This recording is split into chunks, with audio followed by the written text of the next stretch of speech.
नमस्कार, मैं हिमांशी कुमार। आप देख रहे हैं वेब समाचार।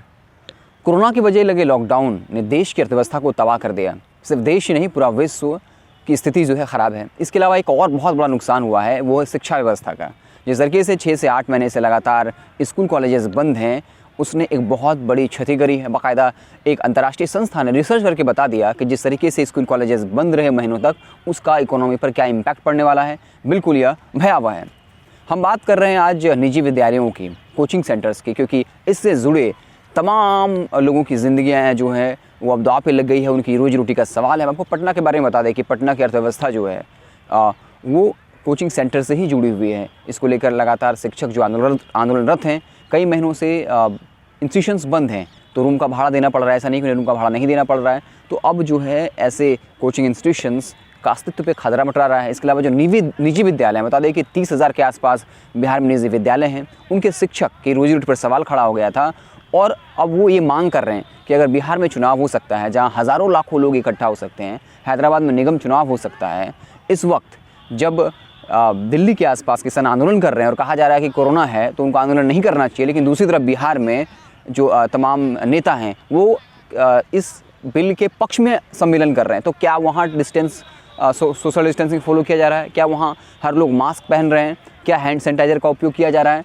तो अब जो निजी विद्यालय के शिक्षक हैं वो अपनी मांग को लेकर अड़ गए थे। वो बार बार कह रहे थे कि अगर नेता अपने करियर के लिए चुनाव करवा सकते हैं, जहाँ हज़ारों लाखों की भीड़ हो, तो हम कोचिंग सेंटर्स और विद्यालय क्यों नहीं खुलवा सकते? वो भी हम तमाम गाइडलाइंस को फॉलो करेंगे, जैसे मास्क पहनना, सोशल डिस्टेंसिंग का फॉलो करवाना, हर चीज़ हम करेंगे। लेकिन अब जो है निजी विद्यालय खुलवाने चाहिए। और लगातार सरकार पर प्रेशर बढ़ रहा था, आंदोलन बढ़ने की आशंका थी। इसको लेकर क्राइसिस मैनेजमेंट ग्रुप की बैठक हुई, आपदा प्रबंधन विभाग की बैठक हुई, जिसमें मुख्य सचिव की अध्यक्षता में जो कई फैसले लिए गए। इसमें एक फैसला ये है कि 4 जनवरी से जो है 8वीं से लेकर 12वीं तक के स्कूल खोल दिए जाएंगे। इसके अलावा जो फाइनल ईयर के स्टूडेंट्स हैं उनकी जो क्लास है वो खोल दी जाएंगी। इसके अलावा कोचिंग सेंटर जो तमाम हैं, अब पटना फिर से गुलजार होने की संभावना है।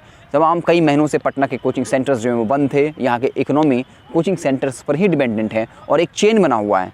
वो किताब वाले हों, होटल्स वाले हों, हॉस्टल वाले हों, तमाम जो एक अर्थव्यवस्था की चेन है वो पटना में तबाह हो चुकी है। लेकिन अब 4 जनवरी से फिर से पटना गुलजार होने की संभावना है। हालांकि मुख्य सचिव ने ये सचेत किया कि हम ये छूट तो दे रहे हैं, लेकिन हम इसकी समीक्षा करेंगे 11 जनवरी को। 4 जनवरी को हम इन सारे संस्थानों को खोलेंगे, लेकिन 11 जनवरी को समीक्षा करेंगे कि क्या इसकी वजह से कोरोना बढ़ रहा है। यदि सब कुछ ठीक रहा, उसके बाद जो अन्य उसे छोटी क्लास 8वीं से जो छोटे क्लास हैं उन विद्यालयों को खोल दिया जाएगा।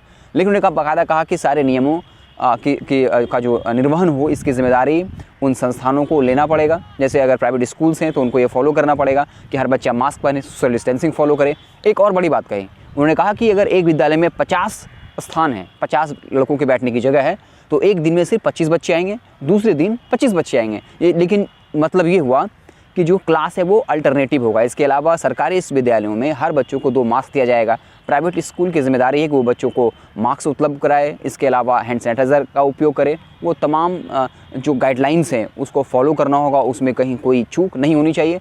हॉस्टल के मामले पर भी कहा गया कि वो कोचिंग संस्थानों से जुड़ा होता है। कोचिंग वाले ये डिसीजन लेंगे जब 4 जनवरी को खुलेगा कि क्या हॉस्टल्स को लेकर क्या व्यवस्था होनी चाहिए, वहाँ पर किस तरीके से सोशल डिस्टेंसिंग जो है वो फॉलो करना चाहिए। अगर हम बात करें अभी पटना की, तो चाहिए गांधी मैदान हो जहाँ पर हज़ारों की संख्या में लोग खेल रहे हैं, कुछ बिहार पुलिस की तैयारी, शारीरिक दक्षता एग्ज़ाम की तैयारी कर रहे हैं, फुटबॉल खेल रहे हैं, तो यहाँ पे कोई सोशल डिस्टेंसिंग है नहीं। पूरे पटना में आप कहीं भी चले जाइए, आप अपने गांव में हैं, शहर में, तो क्या सोशल डिस्टेंसिंग फॉलो हो रहा है?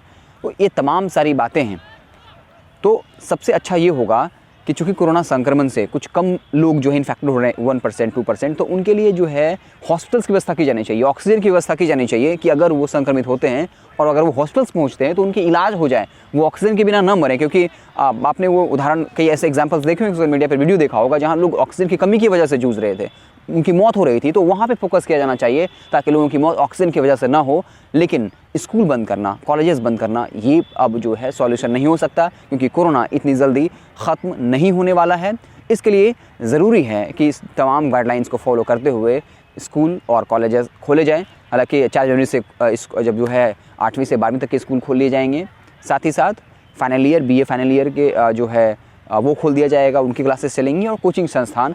और फिर 11 जनवरी को समीक्षा होगी, 18 जनवरी से बाकी के जो छोटे क्लासेस के बच्चे हैं उनकी जो क्लासेस हैं वो खोल दी जाएंगी। तो इस तरीके से आप देख रहे थे वेब समाचार। अगर आपको हमारा वीडियो पसंद आया हो तो लाइक करें, कुछ सुझाव देना चाहते हैं तो कमेंट के ज़रिए बताएं। और यदि आपने हमारे चैनल को सब्सक्राइब नहीं किया तो सब्सक्राइब ज़रूर कर लीजिएगा। बहुत बहुत धन्यवाद।